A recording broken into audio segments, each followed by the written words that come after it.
what I'm saying? Come on with it. You know what I'm saying? We ain't faking shit. You know what I'm saying? We watching this shit as one together. You know what it is. You know we don't do too much of no talking. We straight to it. Hustle. Drug trafficking networks in history run away with the equivalent of over $100 million in today's money and disappear without a trace. I think only Frank Matthews. Hold up.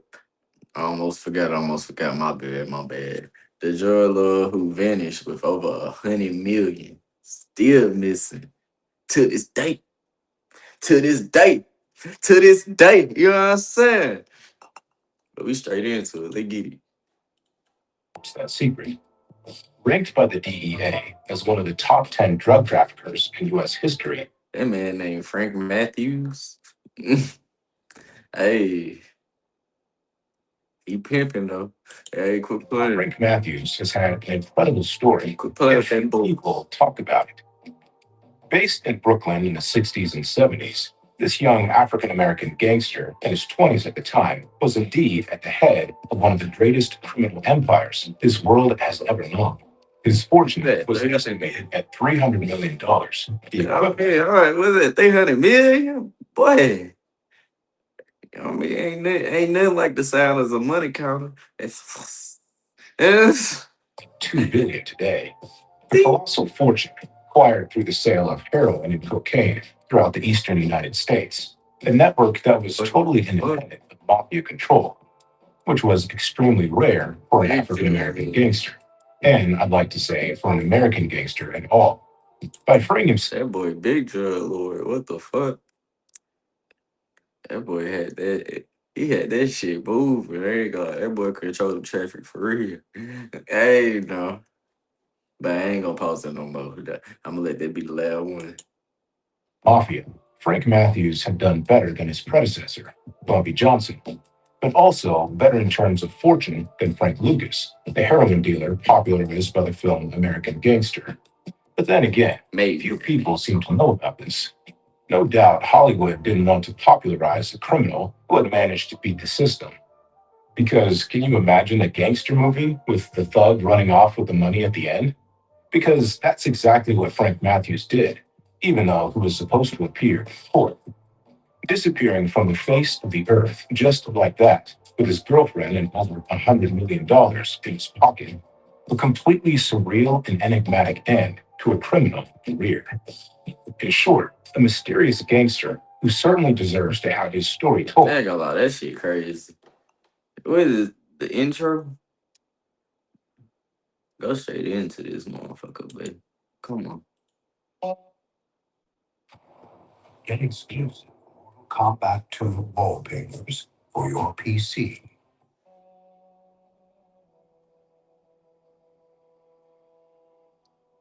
The life of Frank Matthews is, how can I put this, one hell of a mystery. But what's even Damn, what them bitches is?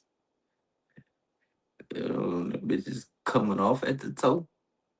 Yeah, it's got on some boxing shoes. I mean, that's some shit you wear around the ring.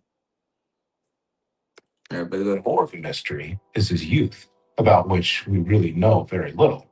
The reason? The many conflicting accounts from people who supposedly knew him. Ricky Johnson, a native of Durham, the North Carolina town from which Frank Matthews came, tells us hold up, them hoes they was wearing back in the day. Damn, everybody, hey, y'all shit was. I know y'all feet were fucked up, boy. Y'all might as well walk barefooted. you hear so many stories about Frank Matthews. It's hard to distinguish what's what. They all have a different version of growing up with him. You realize a lot of what you hear is really just rumor. Another Durham resident agrees. A lot of people like to make up stories so they can be in the limelight. They say they remember Frank sold drugs for him. Then you realize they're younger than Matthews and not from the same generation. They just want to be a part of the legend. As for those who really knew him, well, they generally avoid talking about it. As this Durham native, who claims to have known Frank, puts it, you ain't gonna get people from here to open up about Frank. They're either thinking you with the law, or they fear they may say something that can come back and bite them. People here are cautious. Many think Frank Matthews is still alive. You never know. I wonder if they had a brush back then, cause man, that boy ain't brushed his head, or nobody brushed his head. But I don't think they had no brush back then. They, they must have had a pick for sure. 'Cause boy, Listen, we may get back to him. So, it's not easy to get a clear picture of Frank's youth, but there are a few things we can learn about his early years. Frank Larry Matthews hails from Durham, North Carolina. He was born there on February 13th, 1944, into a family he hardly knew. We know nothing about his father. As for his mother, she died when he was barely 4 years old. Mm. From then on, young Matthews was raised by his aunt, who took him in and raised him as her own son. He lived in the poorest district of Durham, a city renowned at the time for being home to one of the most prosperous black communities in the country, despite the segregation in force. A Durham native and friend of Matthews recalls, the grand and segregation days had everything a black person could want. We had a lot of black wealth per capita. We had more black millionaires than any city in North Carolina. The atmosphere of this period gave young blacks the incentive to try to achieve more. Which I'm sure Frank was, inspired without a doubt by all the successful black entrepreneurs in Durham. Al Bradley, an author who has written extensively on Frank's life, will say, Matthews must have seen lots of black owned businesses and successful black men when he was growing up. That later gave him the chutzpah to circumvent the Italian mafia in the drug business. That was unheard of at the time. Something in Matthews growing up gave him the confidence to stride fearlessly into a world that didn't respect him. Frank made his mark from an early age, especially with his classmates and the boys in his neighborhood. He seems to be a born leader, whom children of his age want to follow. People who knew him as a child used the same two words to describe him: strong and charismatic. Qualities that would later enable Frank to compete with New York's most ruthless gangsters. At school, however, the picture is not the same. Frank lacks seriousness and seems disinterested in his schooling. What he prefers is to be on the streets, an environment in which he's like a fish in water.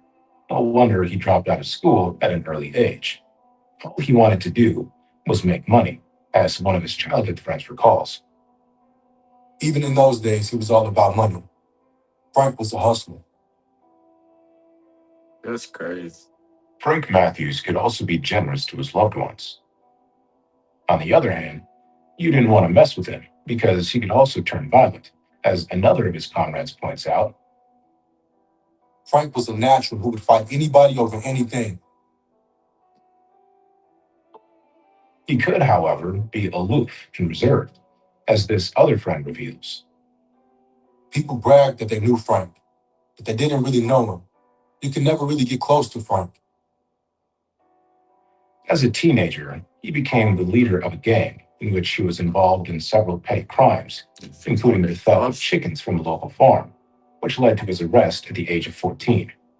He later joined a hairdressing school, but only stayed there a few months. According to a Durham native, this was because Frank had been caught stealing barber's equipment. But the latter also adds, not too long after that, I saw Matthews on Fayetteville Street. He said he was going to New York to make money. The data, there's too much of it. That's okay. SaaSVia builds models and makes decisions, so you don't have to freak out. But we like freaking out. We're getting so much done. From data to ta-da, SaaSVia. Ah! See, this is something like a big catch. Hey, If you were in a car accident up to 1 year ago, even if you weren't driving, just click the link around this video to see how. Frank left his hometown of Durham in the early 60s to seek his fortune. Still in his teens, he set off to pursue his dreams of fortune by heading northeast, initially for Philadelphia. He stayed there for about a year. During this time, he worked as a barber and number collector for a numbers game racket. Through this illegal activity, which was widespread at the time, Frank met other ambitious young people who, like him, were looking to make money. But, as mentioned, Frank didn't stay long in Philadelphia, and in 1963, or perhaps 1964, he left for New York. A logical choice for Roger Perret, a police detective who had investigated him. New York is a city of opportunity for an ambitious gangster, as well as for those who want to make an honest living. Frank moved to Brooklyn and continued to do what he had been doing in Philadelphia, working as a hairdresser while organizing illegal gambling. He continued this activity for some time before tiring of the numbers game racket and turning to a more profitable business, drug dealing. Mm. Frank was quick to see that the black drug dealers in his neighborhood It's his never the answer. But carry on. lined their pockets, so it didn't take long for him to decide to follow, as Inspector Roger Gray points out. Look at a bald I head. think Frank woke up one morning and decided to hang up the barber's white Got jacket. bald head. Boy, Frank said to back himself, at the nigga shit. I'm going to be the dude who wears the $300 silk suit No, hold on. and drives I don't know about that. In the 60s and 70s, an illicit Ain't substance sound. spread massively in New York, heroin. I'm gonna say At the don't. time, the drug was creating a veritable epidemic, fueling violence and disorder in the black community, a chaos that one of the city's former police officers that didn't work. Mm. Frank took advantage of the situation, and in order to get involved in the flourishing drug trade, he had no choice but to make contact with a criminal organization that controlled the supply and distribution of heroin throughout New York, the Great Cosa Nostra. Mm.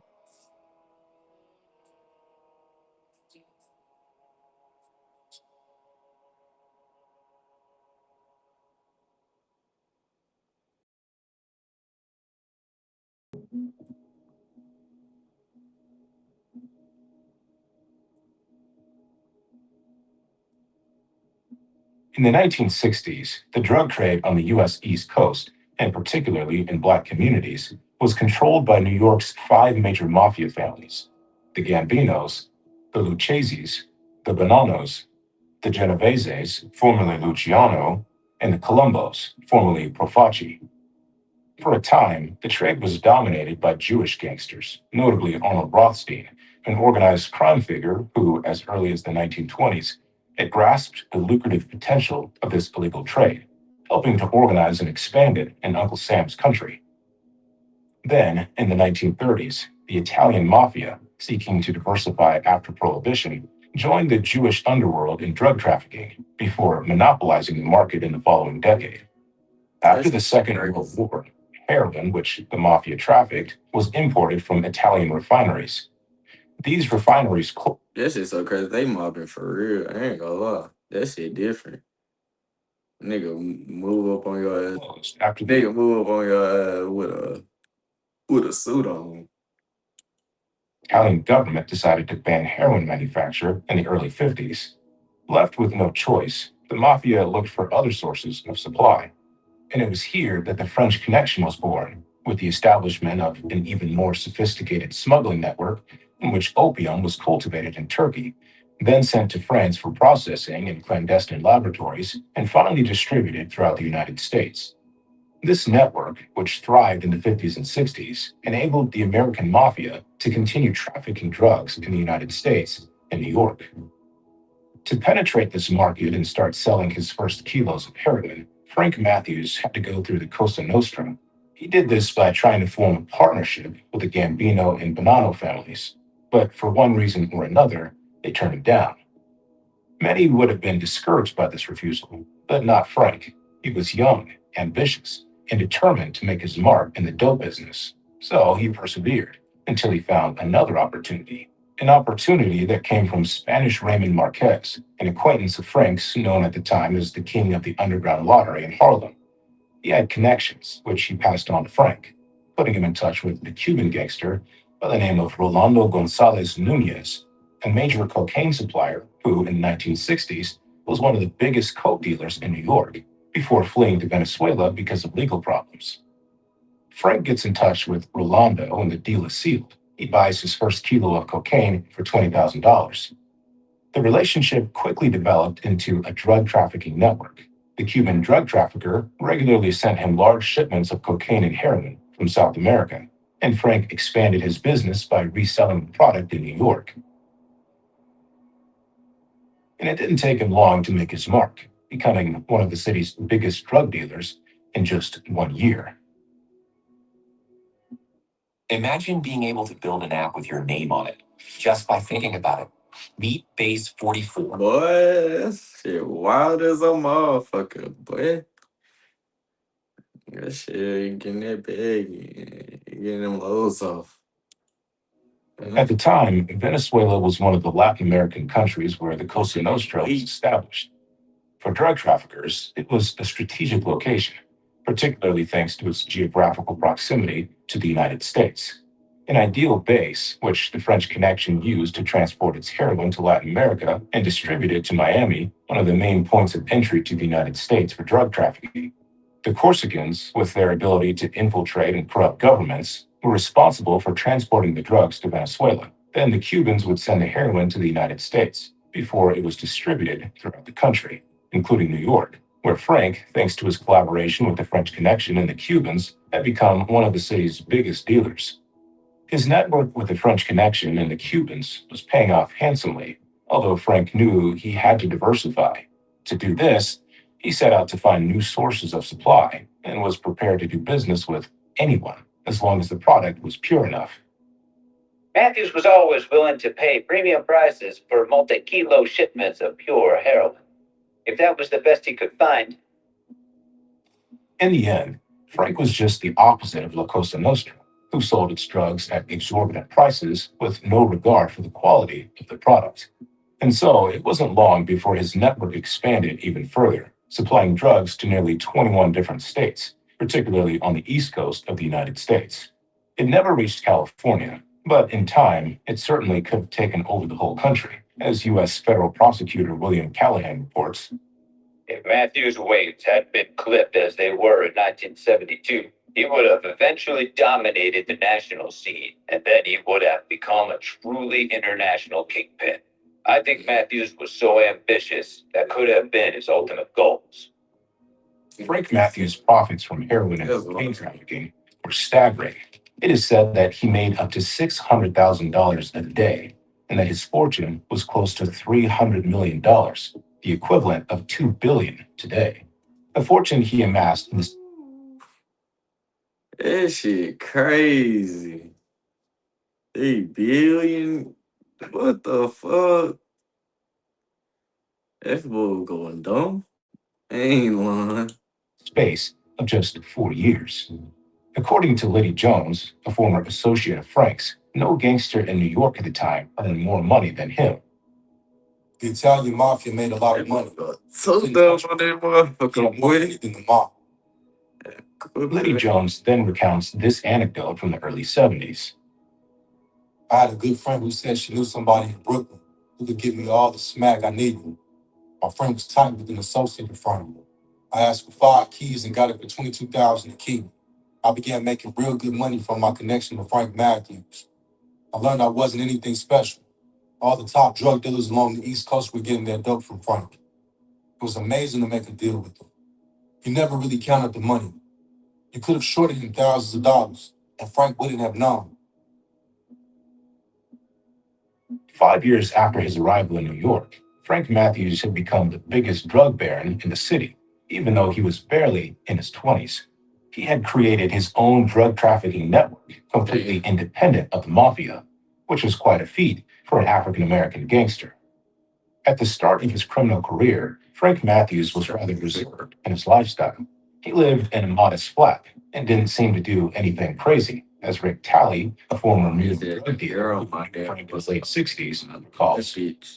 In those days, Matthews did not really stick out in the crowd. In the way he was dressed, the way he talked, Frank looked and moved more like a country kid from North Carolina than a polished gangster. However, as his drug empire grew, Frank began to take on a completely different role. He would dress in expensive clothes, cigar in mouth, and drive around in luxurious cars, showing off with beautiful women. He also traded in his modest flat for a mansion in the wealthy Toad Hill district of New York, a neighborhood that, at the time, was known for housing some of the city's most notorious mobsters, including Big Paul Castellano, the future godfather of the Gambino family, who had his home directly opposite Frank's mansion. There were also some members of the Lucchese family, and Frank was the only black man living there. No black people lived there, and some of the most powerful mobsters were just a stone's throw away from Matthews' house. In the Matthews era, the only blacks you could see in Todd Hill were the hired help. Even today, blacks comprise just the 1% of Todd Hill's population. Mm. Otherwise, Frank was a heavy cocaine user, if not a drug addict. Donald Goddard, an author who took an interest in his life, recounts, by the autumn of 1972, Matthews showed the classic symptoms of chronic cocaine abuse, shuffling between extremes of euphoria and irritability. This helps explain Matthews' frequent irrational behavior in the way he handled drug deals. It's illegal to drive without car insurance in almost every US state, but there's one way you Yeah. can drive pretty much any time if you want to save money. So I found this Well, off website. that dope and selling that dope at the same time. That's William Callahan, that boy off that dope, selling that dope at the same time. That shit ain't healthy. What the fuck?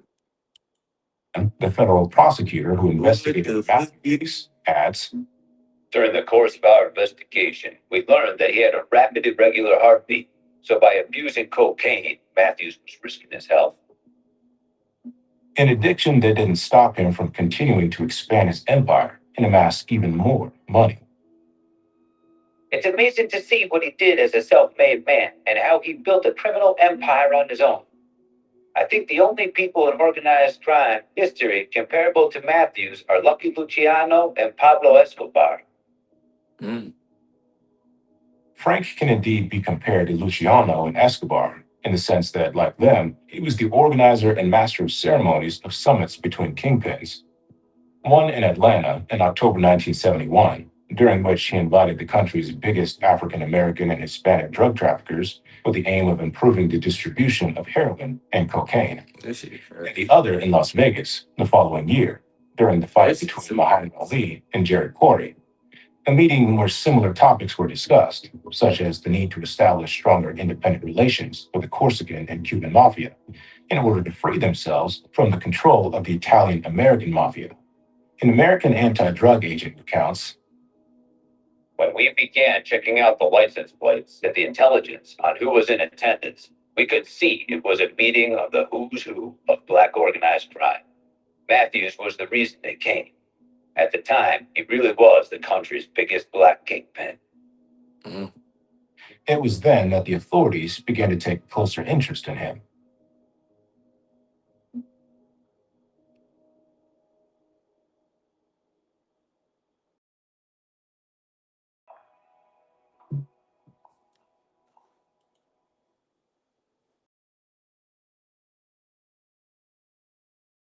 Launder his money, as prosecutor William Callahan points out.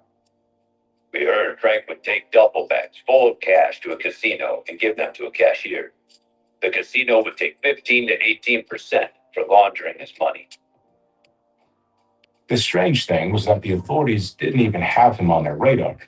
Frank Matthews had illegally made his fortune and risen to the top of the underworld, and no one in the police force seemed to know about it.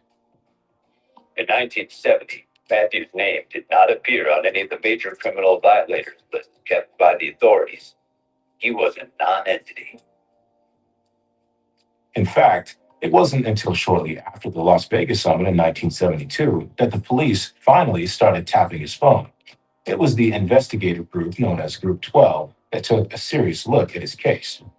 Its aim? To find a way to indict drug baron Frank Matthews. The investigators included William Callahan, whose role was to coordinate the investigation, and Gerard Miller, a DEA agent with 20 years' experience in organized crime. Group 12 had to gather all the evidence they could to prove that Matthews was involved in drug trafficking.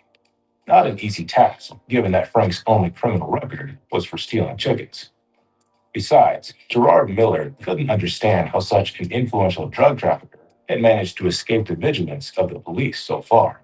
And how could an African American in his 20s be involved in drug trafficking in almost 21 states of the country? It was a perplexing observation for the agents, including Miller, who said, I hate to say it, but Frank was ahead of us from the beginning. The investigation was therefore not easy to carry out, especially as Group 12 was under a great deal of pressure from its hierarchy to obtain results. And the lack of resources made available to carry out the investigation didn't help matters. The agents only had 3 months to produce something significant, which was very little, especially to nail a gangster of Matthews' caliber. In reality, it would have taken several years of investigation to achieve a convincing result. But Gerard Miller and his colleagues did their best with the resources at their disposal. It was thanks to them that Frank Matthews' telephone calls began to be tapped in 1972. The U.S. anti-drugs authorities then lent their support to the case, followed by Interpol and the U.S. Tax Service, with whom Group 12 was working closely to pursue the drug baron. Together, they succeeded in locating and seizing assets belonging to Frank, including several real estate properties. The investigators then tried to tail his car whenever they could, but Frank was faster than them and always escaped, breaking every possible rule of the road. Frank was probably under the influence of cocaine during these chases. Or did he know in advance that he was being watched? Corruption was widespread in the NYPD at the time. Either way, it wasn't worth continuing for Gerard Miller, who tells us every Raising Cane's chicken finger is cooked to order to perfection. Raising Cane's chicken fingers, one love. You sound like a psycho. I swear to God. I'm calling you to let you know that we're going to. It didn't really matter. We knew it was futile to follow him. He didn't seem to fear anything. He once opened the boot of his car in broad daylight, took out kilos of drugs, and gave them to an individual in full view of everyone, as if Frank Matthews didn't give a damn about law enforcement surveillance. But it was only a matter of time before things turned in the investigators' favor. Mm. Early Five. studies. Frank Matthews' network continued to supply the United States with illegal substances and generate millions of dollars in revenue. Group 12's investigation progressed to the point where it caused the first damage to the drug baron's empire. It began with the arrest of several of his associates. The arrests followed one another over time, with tongues occasionally being loosened, giving Group 12 more and more evidence to flesh out their case. After a year's investigation, the authorities finally had solid evidence to bring down Frank Matthews. All that remained was to arrest him. The arrest took place at 11 a.m. on January 5th, 1973. Frank was at Las Vegas International Airport with his girlfriend, flying to Los Angeles, when the authorities stopped him to handcuff him. Sometime later, they had obtained an arrest warrant for tax fraud and conspiracy to traffic drugs. Matthews had attempted, between April and September 72, to sell 18 kilograms of cocaine in Miami, with an estimated value of between $1 and $4.5 million. So, drug baron Frank Matthews was finally arrested. All that remained was to await his trial, scheduled for 7 months later. At the bail hearing, which took place the day after his arrest, Frank showed a certain arrogance towards William Callahan. We were literally face to face. He told us that we had nothing on him and that he would be out in no time. He seemed confident, but was soon disillusioned when he heard the amount of bail set by the magistrate. $5 million, the highest bail in the history of the United States at the time. Mm. This amount had been set because of Frank Matthews' high risk of absconding and his large fortune. Bail was subsequently reduced to $2.5 million, Frank having agreed not to oppose his extradition to New York. Then it was reduced again to $325,000, a ridiculous sum for a drug lord of Matthew's stature, who, unsurprisingly, jumped at the chance to regain his freedom. Yes, Frank Matthews was now free before the judgment, a mistake that the American justice system would come to bitterly regret, since the young gangster was not going to wait long to make his move. Hey, that boy smooth. Boy, 5 mils down to 300,000. Boy, We wouldn't jump on that shit. Hey, what the fuck? That's crazy.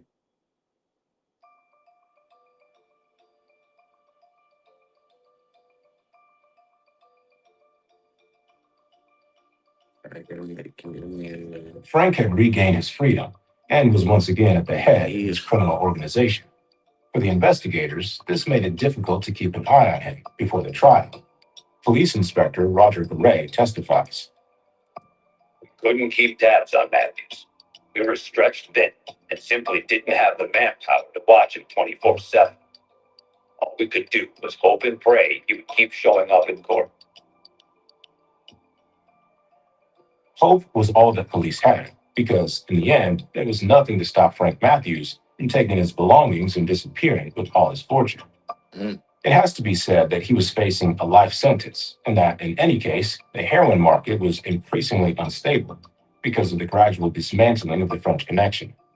So, based on this observation, there was nothing to stop him taking off.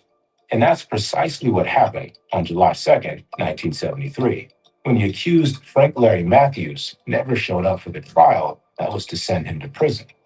The drug baron had disappeared, declared fugitive the day after his trial. So, what had happened? Well, some sources claim that Frank bid farewell to friends and gave away part of his fortune before disappearing for good. We heard Frank left New York with 55-gallon drums filled with money. Reggie Collins, a drug dealer at the time, says he was one of the last friends Frank saw before he disappeared. Mm. It was 4 a.m. We were at Flaps on 119th Street. Frank said he was heading out of town and not coming back. I watched him drive off in a 1972 Ford Thunderbird, black bottom, white top. Mm. Never saw him again.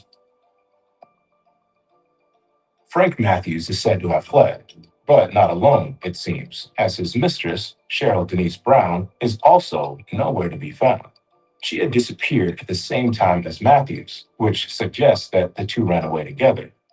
The authorities also claim that Frank Matthews laundered up to $20 million to prepare his escape, most likely leaving the country. $20 million at the time is equivalent to more than $100 million today.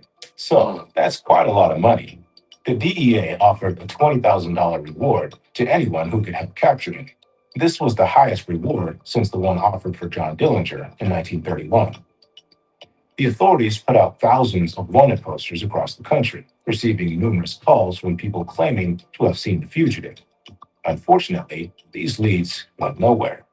But the hunt for Frank Matthews intensified, and the DEA searched the world for him, having no doubt that they would capture him one day. Glenn Chisholm, one of the investigators involved in the search, recounts, "It was the biggest manhunt in DEA history, so I was excited to be a part of the team, but it was frustrating as well. It looked as if we had mountains of evidence, but as we moved forward, the leads seemed to vanish into thin air." You wanted 3 kinds of jalapeno on your Whopper? You got it. Try the loaded jalapeno Whopper today. Never ever sue the driver who crashed into you after a car accident. There's a better way to get compensated that's faster, easier, and could. However, we have learned that thanks to Interpol, which is collaborating with the U.S. authorities on the case, Frank Matthews has been seen in Rome, Amsterdam, and other European cities. Perhaps Frank Matthews was in Europe? If the reports on him are to be believed, it's entirely possible, but it was also likely that he was in Africa, Bermuda, the Bahamas, Venezuela, Philadelphia, Chicago, rural North Carolina, or maybe even Hong Kong. Yeah, that's a lot of places. The problem is that there's hardly any useful information in the files or any real leads to locate him. There are, however, some locations that are more plausible than others, like the Bahamas, a place where the fugitive owned property; Paraguay, known at the time to be home to the largest number of fugitive criminals; or Algeria, the ideal country for a fugitive in the 1970s, given that relations between Algeria and the United States were not very good at the time, and there was no extradition treaty between the two nations. The investigators therefore hoped that he was not there, because it would have been, shall we say, virtually impossible to capture him. The investigation group in charge of finding Matthews received hundreds of leads from all over the world. It was as if Matthews could be everywhere and nowhere at the same time. Getting information out of interviewees was also very difficult, as Glenn Chisholm reports. During the entire time I was involved with the investigation, I never interviewed anybody who actually knew anything about Frank's whereabouts. They would say invariably that if they knew where Frank was, they would not tell us because Frank was generous with his money. Strangely, no one seemed willing to give any information about Frank Matthews. The investigators therefore interviewed other people, such as Barbara Hinton, Matthews' former wife, with whom he had 3 children. We interviewed Barbara at her liquor store. The store was sparsely stocked, and it didn't look to be a moneymaker. Barbara struck me as being bitter. I don't know if she was that way personally, or if she was upset that Frank had left her. In any case, we believe she didn't do anything. Al Parrish, Glenn Chisholm's colleague on the Frank Matthews case, also gives us his impressions of the interview with Barbara Hinton. It did not seem that Hinton had any recent contact with Matthews. What kind of man leaves his kids and doesn't show up again? Surely, if he was alive, he'd have stayed in contact with Barbara for the sake of the kids. I just didn't get it. The Frank Matthews lead became weaker as time went on. Investigators Glenn Chisholm and Al Parrish, who were working on the case, were quite critical of Gerard Miller, the man that had led the Group 12 that had charged Matthews, because according to them, Miller had done a poor job of thinking he knew everything about Frank, when in fact, there was very little to go on. What's more, on examining the files, the investigators noticed that at one point, Frank Matthews had been prepared to cooperate with the authorities on condition that he left some of his men alone, an offer Miller allegedly refused, which made no sense. That was stupid. We already had them on the wiretaps. On top of that, somebody spooked Matthews by telling him he was going to get life. You never say that. Matthews must have felt as if he had no choice but to run. In any case, the investigators continued their work, which then brings us to January 28, 1974, the day Glenn Chisholm and Al Parrish went to Madison Square Garden in New York to watch the second fight between Muhammad Ali and Joe Frazier. The aim was to catch Frank Matthews, a diehard Muhammad Ali fan. The 2 investigators had been informed that Frank had undergone cosmetic surgery to modify his features and thus go incognito. Glenn Chisholm recalls, I was really excited. I was going to an Ali Frazier fight and catch a big fugitive too. The experience was really something for a young agent like me. That day, at least 20,000 people attended the legendary fight. The agents arrived early to observe the crowd, tried to take photos, but nothing, not a single sign of Frank Matthews. It was another failure.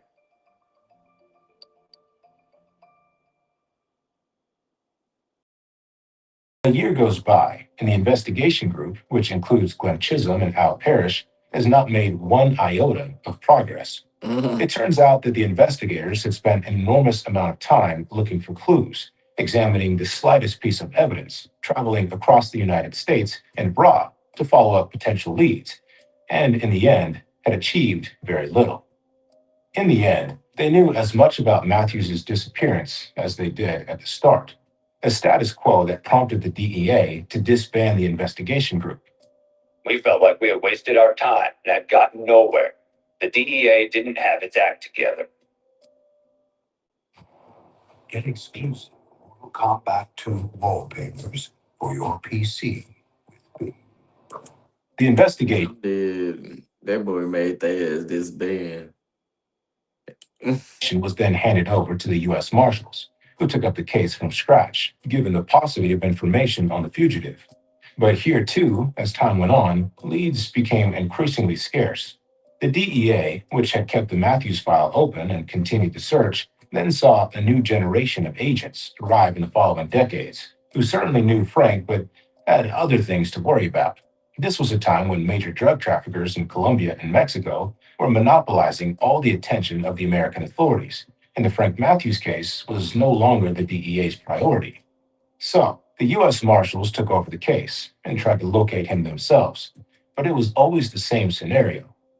Mike Pizzi, a member of the U.S. Marshals who oversaw the investigation against Frank Matthews, recalls, We spent countless hours pursuing and harassing everyone we thought knew Matthews or had contact with him. Some people were hassled to the point that they found it necessary to change their locations. Others got used to seeing us on a regular basis. They didn't like it. A frontal strategy, but one that had its limits, as Dave O'Flaherty, also a member of the U.S. Marshals, points out. We didn't shake up anything. We asked someone, "Did you see Frank?" They'd try to blame us. They'd say, "Got some money, brother? I'll tell you." We concluded that nobody we talked to knew anything, and that Frank Matthews was no longer in New York City. The U.S. Marshals continued to search, then took a closer look at the three sons Frank had left behind. That's when they learned that one of them was in prison for stealing cars. This was surprising, as Frank was known to be a good father. But to go from a caring father to a heartless one was strange. A suspicion shared by Mike Pizzi, who states, If Matthews had $20 million when he left and he was still alive, what was his son doing stealing cars? I didn't feel that Frank had reached out to his family since he disappeared. had he deliberately cut himself off from those closest to him to ensure infection? Damn, would you? Shit, I don't need no. Hey, if I'm about to get life, I don't need no loose ends. I ain't taking no chance on shit. Fuck that. You feel me? It'll take one motherfucker to fuck some shit up, and I don't got time for that. Hey, I don't blame them for playing. If so, it was surprising. What if, after all, Frank Matthews was dead? Of course, no fingerprints or traces of his body have been found, but there are theories that point in that direction. Many people interviewed by the investigators have said that Frank Matthews is no longer with us. Deborah Nightwine, a member of the U.S. Marshal Service, seems to share this opinion. The Matthews investigation was the most frustrating case I've ever worked. I literally worked the case 24/7. I followed through on every lead. By the end of the assignment, I began thinking that maybe the reason I didn't find anything solid was because Frank Matthews was dead. Mike Pizzi also believes in this hypothesis. Being the ultimate optimist, I originally believed we could find and arrest him. My deputies and I worked many cases where the investigation took us far and wide. Usually we had a piece of information or a lead that was solid, even in cases where the fugitive was now 1 month ahead of us, or a state or county away from the last sighting, or the last verifiable piece of information. But I don't recall a case from the past 40 or more years that involves a fugitive fleeing with a young girlfriend and both of them disappearing without a trace. But if Frank Matthews was dead, what happened to him? Seth Ferranti, an author who has taken an interest in Frank's life, has his own idea. I subscribe to the theory that the mob had him whacked because he knew too much about their operations, and also because if he really had $20 million cash, as the legend says, the mob wanted that money for sure. Plus, Frank's organization was in shambles, and he was on the run from the feds.